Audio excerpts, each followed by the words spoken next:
Morning guys, it's the morning of the competition, so without further ado, let's get into it.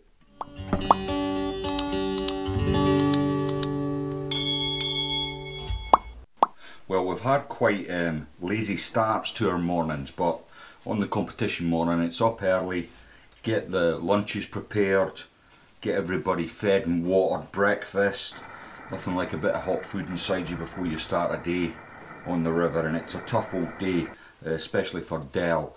We're starting on A2 together, and Del's going to fish the double dint today because he's the youngest and fittest of us, and then tomorrow me and Graham will finish up the competition on Charlie 4. So really looking forward to it. I'm going to crack on with the breakfast and I'll see you all at the water's edge. Shut up and sit down.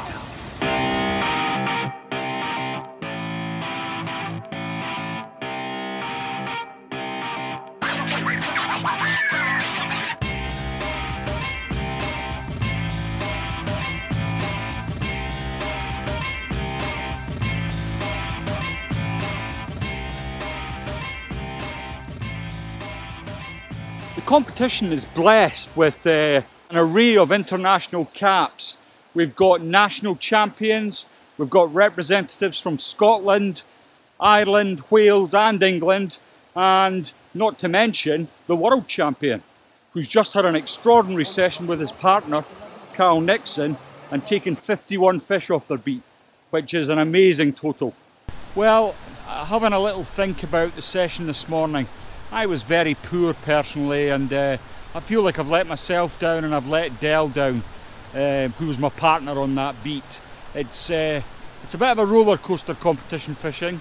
You know, when it's going great, it's all smiles and laughter, but when you've done badly or things haven't gone your way, it can be a real kick in the guts.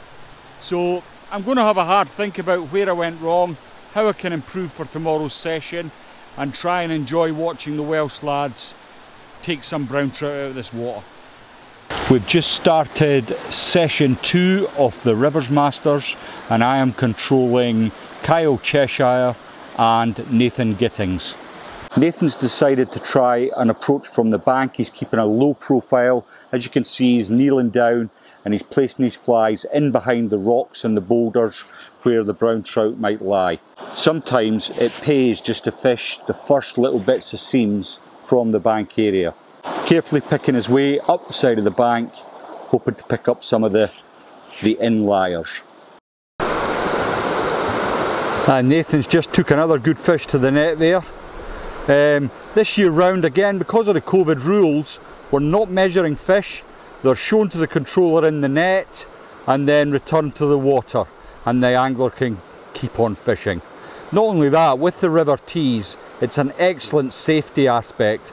The wading here can be treacherous, and it wouldn't be the first time I've seen an angler float down the river. So Kyle's just been up and had a chat with his partner Nath, who has just taken another fish to the net. Now, you'll notice Kyle's carrying 2 rods with him even into the river, and this allows him to change tactics from a duo rig straight into double nymphing in short order, and you're immediately back into sport. Now, for competition anglers, time is the biggest enemy, so what you don't want to be doing is messing about changing, and that's why having 2 rods set up can be essential if you want to be successful at this game.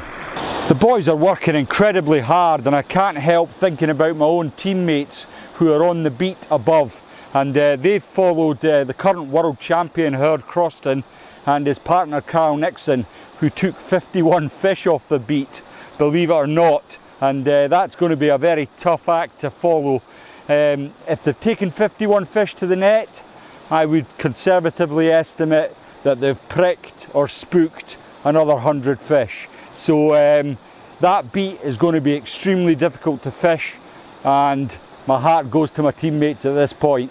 So Nathan's had the most success from the pair of anglers that I'm controlling this afternoon, and what he's doing, he's fishing a single retirer on a 9'6" rod, and he's casting it upstream, still fishing from the bank, and he's picking up the odd fish here and there. Notice he's keeping a low profile, trying not to spook the fish by standing over them. Well, Kyle's finally on the scorecard and I'm so relieved for him. There is nothing worse than sitting waiting on your first fish, and we're over the hour mark now into the session, and it's obviously really tough. The guys are struggling quite a bit. They're moving around a lot now, just trying to find a fish. So when you're competition fishing, you're obviously under quite a lot of pressure to catch fish. And I've been asked many times, why would you let the enjoyment of fishing get in the way with competition fishing? And I can answer that question. There's a couple of things you can do to improve really fast. You can read books, watch YouTube, and that's all fine and well. But the best way by far is to enter into competitions, because it improves the breed. Competition improves the breed. So because you've got that pressure to catch fish, you try your very hardest to glean every advantage from any information source. And that's why us anglers put ourselves through that, because we want to improve, so that our pleasure fishing is so much more pleasurable. Well, there's an hour and 10 minutes left of the session, and Kyle's hit his stride. He's just netted his 4th fish, bringing the team total to 6 so far, with an hour to go. I'm fairly confident that they're going to get a few more, but let's see what happens.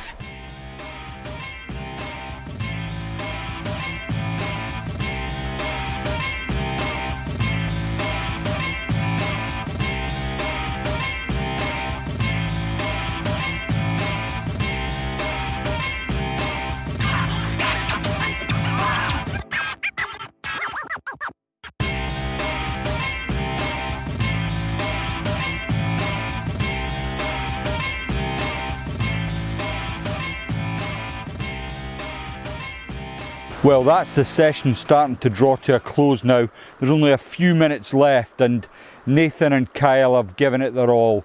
They've swapped between methods and they've grinded out a few fish, which is always good. There's loads of fish in the River Tees, but you've got to remember, guys have traipsed through this, they've pricked them, they've caught and returned them, so the fishing is not easy. So that's it for the first day of competition. I'm not sure where we're sitting. I know the veterans didn't do particularly well this morning. Let's hope Dell and Graham have picked our position up a little bit, being the stronger members of the team.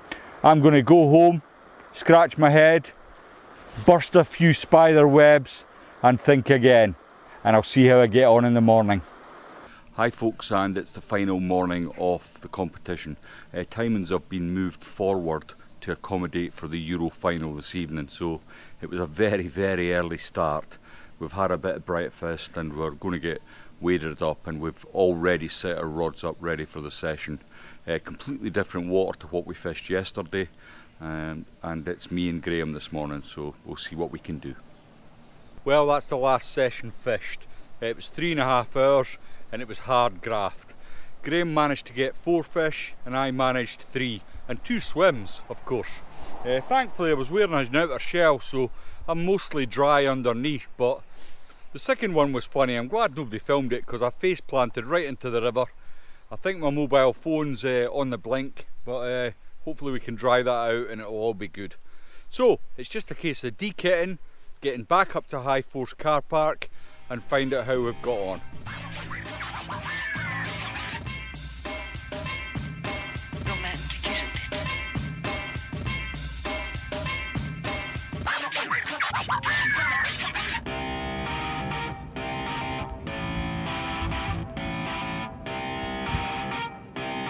Shut up and sit down.